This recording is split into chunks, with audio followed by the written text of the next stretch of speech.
Шушы көннәрдәгенә Казанның Чулпан мәдәният үзәгендә Тәртип радиосының кабатланмас моңнар проектының чираттагы концерты булып узды.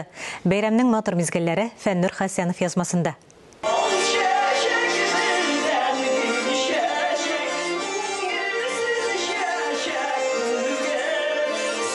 Исеменнән үк күренгәнчә, әлеге концертта тамашачылар яратып өлгергән, кушылып җырларлык кабатланма җырлар яңгырады. Минемчә, бу исемгә бик тирән мәгънә салынган. Чөнки халкыбыз элек-электән шул кадәр талантлы булган, һәр җыр үзенчә туган, кабатланмас булып, бер-берсен кабатламый торган булып, безнең Тәртип радиосы һәм аның бүгенге концерты халкыбызның һәр моңының, һәр җырының кабатланмас икәнлеген раслый тагын бер тапкыр. Millilikni, үзебезнең традицияларны, ана рухи кыйммәтләребезне матур итеп, теге халыкка үтемле итеп җиткереп бара. Һәм бу юнәлештә излекле рәвештә бара ул. Теге бер яктан икенче якка таралу түгел, теге үзгәреш шилләре дә башкага кирәк түгел. Менә шушы ягыннан мин аңа хөрмәтем зур.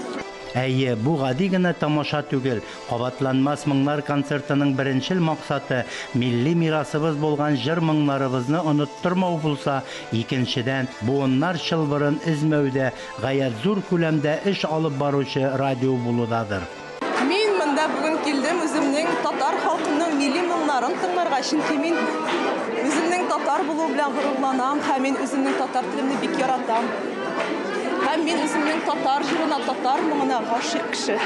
Шуңа күрә бүген шушы милли моңнарыбызны тагын бер кат тыңларга һәм онытылып бара торган кызганычка каршы, онытылып бара торган җырларыбызны тыңларга килдем. 40 ел журналист булып эшләдем.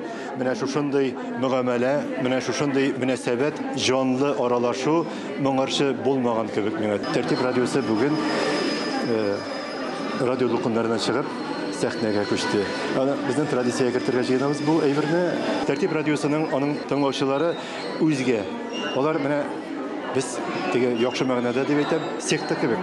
Менә шул тәртипне татар алар шалтыраталар, борчылалар безнең өчен.